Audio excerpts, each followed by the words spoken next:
At a lull in the entertainment, the man looked at me and smiled. "Your face is familiar," he said politely. "Weren't you in the 3rd Division during the war?" "Why, yes. I was in the 9th Machine Gun Battalion."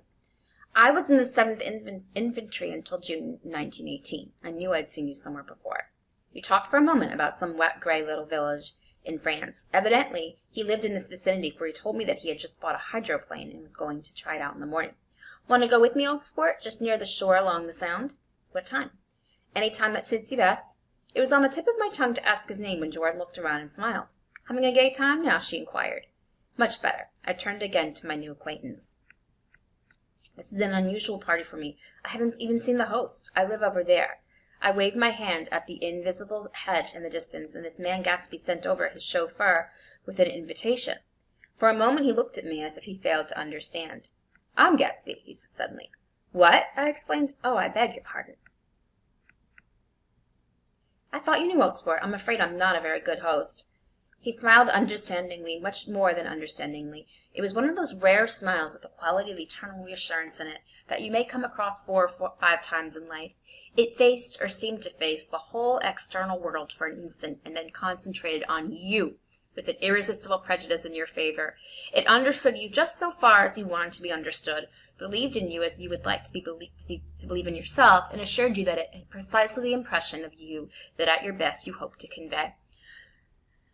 Precisely at that point it vanished, and I was looking at an elegant young roughneck, a year or 2 over 30, whose elaborate formality of speech just missed being absurd. Some time before he introduced himself, I'd gotten a strong impression that he was picking his words with care. Almost at that moment when Mr. Gatsby identified himself, a butler hurried toward him with the information that Chicago was calling him on the wire. He excused himself with a small bow that included each of us in turn. "If you want anything, just ask for it, old sport," he urged me. "Excuse me. I will rejoin you later." When he was gone, I turned immediately to Jordan, constrained to assure her of my surprise. I had expected that Mr. Gatsby would be a florid and corpulent person in his middle years. "Who is he?" I demanded. "Do you know?" "He's just a man named Gatsby." "Where is he from, I mean, and what does he do?" "Now you're started on the subject," she answered with a wan smile. "Well, he told me once he was an Oxford man." A dim background started to take shape behind him, but at her next mark it faded away. "However, I don't believe it." "Why not?" "I don't know," she insisted. "I just don't think he went there." Something in her tone reminded me of the other girls I think he killed a man, and had the effect of stimulating my curiosity. I would have accepted without question the information that Gatsby sprang from the swamps of Louisiana or from the Lower East Side of New York. That was comprehensible. But young men didn't, at least in my provincial experience, I believe they didn't drift coolly out of nowhere and buy a palace on Long Island Sound. "Anyway, he gives large parties," said Jordan, changing the subject with an urbane distaste for the concrete. "And I like large parties. They're so intimate. At small parties there isn't any privacy." There was the boom of a bass drum, and the voice of the orchestra leader rang out suddenly above the echolalia of the garden. "Ladies and gentlemen," he cried, "at the request of Mr. Gatsby, we are going to play for you Mr. Vladimir Tolstoy's latest work, which attracted so much attention at Carnegie Hall last May. If you read the papers, you know that there was a big sensation." He smiled with jovial condescension and added, "Some sensation," whereupon everyone laughed. "The piece is known," he concluded lustily, "as Vladimir Tolstoy's Jazz History of the World." The nature of Mr. Tolstoy's composition eluded me, because just as it began, my eyes fell on Gatsby, standing alone on the marble steps and looking from one group to another with approving eyes. His tanned skin was drawn attractively tight on his face, and his short hair looked as though it was trimmed every day. I could see nothing sinister about him. I wondered if the fact that he was not drinking helped to set off him from the guests, for it seemed to me that he grew more correct as the fraternal hilarity increased. When the Jazz History of the World was over, girls were putting their heads on men's shoulders in a puppyish, convivial way. Girls were swooning backward playfully into men's arms, even into groups knowing that someone would arrest their falls. But no one swooned backward on Gatsby, and no French bob touched Gatsby's shoulder, and no singing quartets were formed with Gatsby's head for one link. "I beg your pardon." Gatsby's butler was suddenly standing beside us. "Miss Baker," he inquired, "I beg your pardon, but Mr. Gatsby would like to speak to you alone." "With me?" she exclaimed in surprise. "Yes, madame." She got up slowly, raising her eyebrows at me in astonishment, and followed the butler toward the house. I noticed that she wore her evening dress, all her dresses, like sports clothes. There was a jauntiness about her movements, as if she had first learned to walk upon golf courses on clean, crisp mornings. I was alone, and it was almost 2. For some time confused and intriguing sounds had issued from a long, many-windowed room which overhung the terrace. Eluding Jordan's undergraduate, who was now engaged in an obstetrical conversation with 2 chorus girls, and who implored me to join him, I went inside. The large room was full of people. One of the girls in yellow was playing the piano, and beside her stood a tall, red-haired young lady from a famous chorus, engaged in song. She had drunk a quantity of champagne, and during the course of her song she had decided ineptly that everything was very, very sad. She was not only singing, she was weeping too. Whenever there was a pause in the song, she filled it with gasping, broken sobs, and then took up the lyric again in a quavering soprano. The tears coursed down her cheeks, not freely, however, for when they came into contact with her heavily beaded eyelashes, they assumed an inky color, and pursued the rest of their way in slow, black rivulets.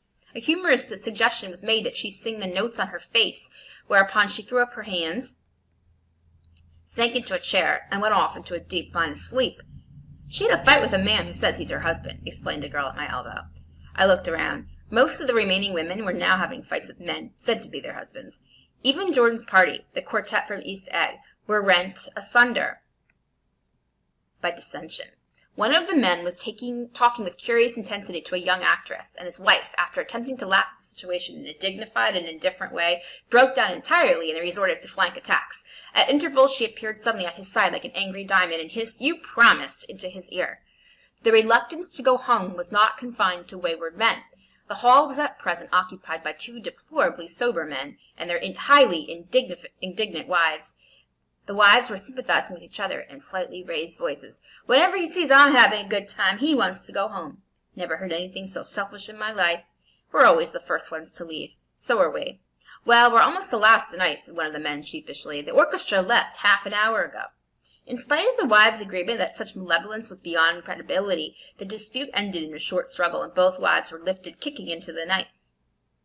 As I waited for my hat in the hall, the door of the library opened, and Jordan Baker and Gatsby came out together. He was saying some last word to her, but the eagerness in his manner tightened abruptly into formality as several people approached him to say goodbye. Jordan's party was calling impatiently to her from the porch, but she lingered for a moment to shake hands. "I've just heard the most amazing thing," she whispered. "How long were we in there?" "Why, about an hour." "It was simply amazing," she repeated abstractly, "but I swore I wouldn't tell it, and here I am tantalizing you." She yawned gracefully in my face. "Please come and see me. Phone book. Under the name of Mrs. Sigourney Howard, my aunt." She was hurrying off as she talked. Her brown hand waved a jaunty salute as she melted into her party at the door. Rather ashamed that on my first appearance I had stayed so late, I joined the last of Gatsby's guests who were clustered around him. I wanted to explain that I'd hunted for him early in the evening and to apologize for not having known him in the garden. "Don't mention it," he enjoined me eagerly. "Don't give it another thought, old sport." The familiar expression held no more familiarity than the hand which reassuringly brushed my shoulder. "And don't forget, we're going up in the hydroplane tomorrow morning at 9 o'clock. Then the butler, behind his shoulder, "Philadelphia wants you on the phone, sir." "All right, in a minute. Tell him I'll be right there. Good night." "Good night." "Good night," he smiled, and suddenly there seemed to be a pleasant significance in having been among the last to go, as if he had desired it all the time. "Good night, old sport, good night." But as I walked down the steps, I saw that the evening was not quite over. 50 feet from the door, a dozen headlights illuminated a bizarre and tumultuous scene. In the ditch beside the road, right side up, but violently shorn of one wheel, rested a new coupe which had left Gatsby's drive not 2 minutes before. The sharp jut of a wall accounted for the detachment of the wheel, which was now getting considerable attention from half a dozen curious chauffeurs.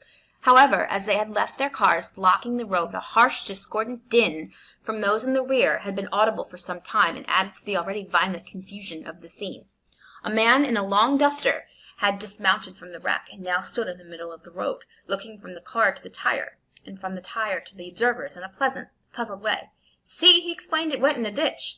The fact was infinitely astonishing to him, and I recognized first that the unusual quality of wonder, and then the man.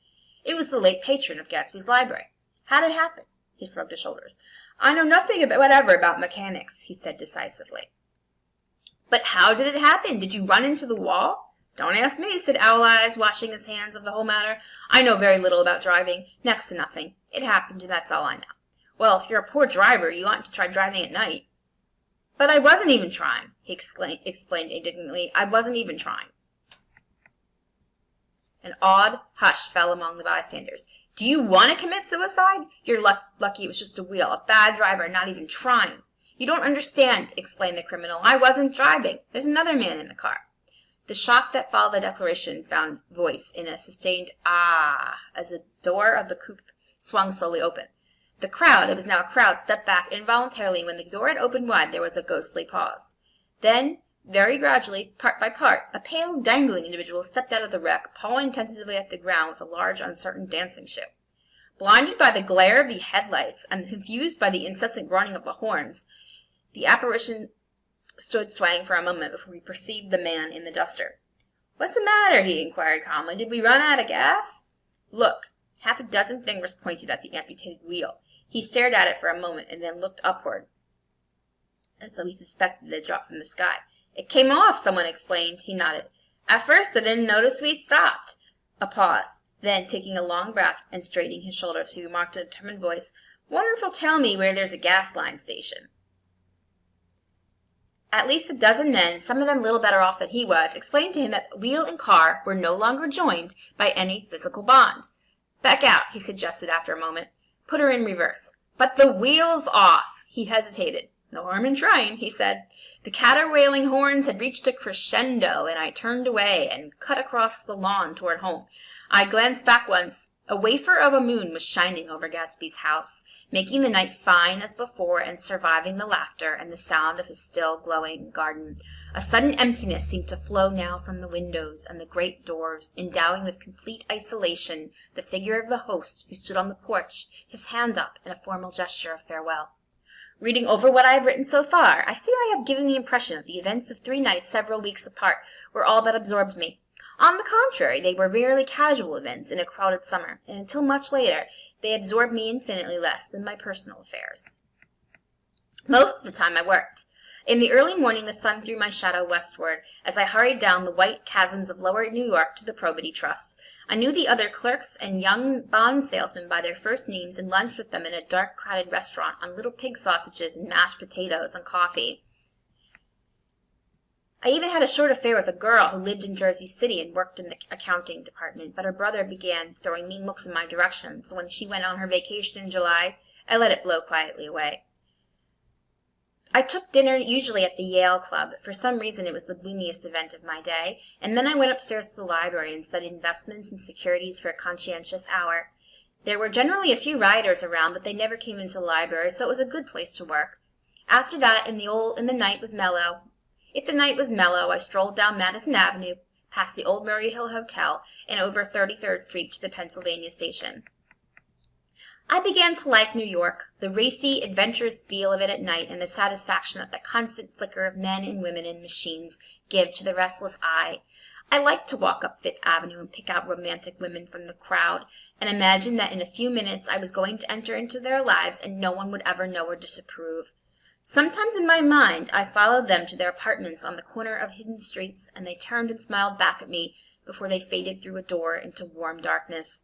At the enchanted metropolitan twilight, I felt a haunting loneliness sometimes, and felt it in others, poor young clerks who loitered in front of windows, waiting until it was time for a solitary restaurant dinner. Young clerks in the dusk, wasting the most poignant moments of night and life. Again at 8 o'clock, when the dark lanes of the 40s were 5 deep with throbbing taxicabs bound for the theater district, I felt a sinking in my heart. Forms leaned together in the taxis as they waited, and the voices sang, and there was a laughter from unheard jokes, and lighted cigarettes outlined unintelligible gestures inside.